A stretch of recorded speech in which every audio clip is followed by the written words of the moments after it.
सुरुवातीला सांगली आणि कोल्हापूर, कारण इथली परिस्थिती सगळ्यात भयानक आहे। सांगलीच्या पलूस तालुक्यात ब्रह्मनाळ हे गाव आहे, तिथे बोट उलटून जी दुर्घटना झाली त्यात 12 जण मरण पावलेत, तर 15 जणांना वाचवण्यात यश आलंय। पुरात बचाव कार्य करत असताना ही बोट उलटली आणि त्यात एकूण 30 जण होते, अशी माहिती जिल्हा प्रशासनाने आपल्याला दिली आहे। एनडीआरएफच्या टीमचं घटनास्थळी बचाव कार्य सुरूच आहे।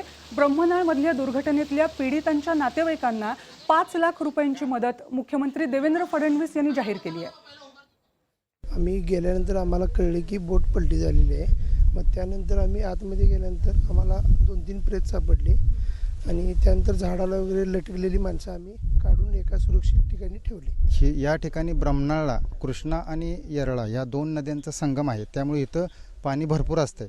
त्यामुळे एनडीआरएफची टीम इथं सुरुवातीला आणायला पाहिजे होती। तशीच परिस्थिती भिलवडीमध्ये सुद्धा आहे। भिलवडीमध्ये सुद्धा 2-2.5 हजार लोक आत आहेत। अजून एनडीआरएफची टीम पाहिजे त्या पद्धतीनं आम्हाला सहकार्य करत नाहीत। माझे नातलग आहेत ते आणि पाणी वाढल्यानंतर जे येताना असताना बोट कशी तर अडकली आणि ती वाहून गेलेत।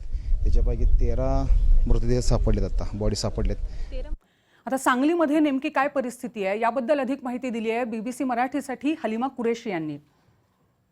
जवळजवळ 30 जण बोटीतून या पाण्यातून बाहेर येत होते। खरं तर ज्या ठिकाणी घटना घडली ते इथून जवळजवळ 1.5 किलोमीटर अंतरावरती आहे। मात्र आपण पाहू शकतो सध्या अतिशय दुःखद असं हे वातावरण इथे अनुभवू शकतोय। हे सगळं कृष्णेचं पाणी आलेलं आहे, हे सगळं शिवार आहे आणि त्या ठिकाणी हे सगळं पाणी आपण पाहतोय। प्रचंड लोकांचं दुःख जे आहे ते आपण इथे बघू शकतोय।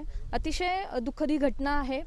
खरं तर गावातलीच जिल्हा परिषदेची ही बोट होती आणि त्याच्यातूनच ही सगळी जे नागरिक आहेत ते पाण्यातून बाहेर येत होते। खरं तर अनेक गावं पाण्याखाली गेलेली आहेत। ब्रह्मनाळ गावामध्ये सुद्धा एनडीआरएफची टीम ची मागणी करण्यात आली होती, मात्र ती उपलब्ध झाली नव्हती आणि म्हणून जिल्हा परिषदेच्या बोटने हे सगळे जे नागरिक आहेत त्या बोटीतून सुरक्षित स्थळी स्थलांतरित होत होते, गावातून बाहेर येत होते आणि तेव्हाच ही अतिशय दुःखद अशी घटना घडलेली आहे।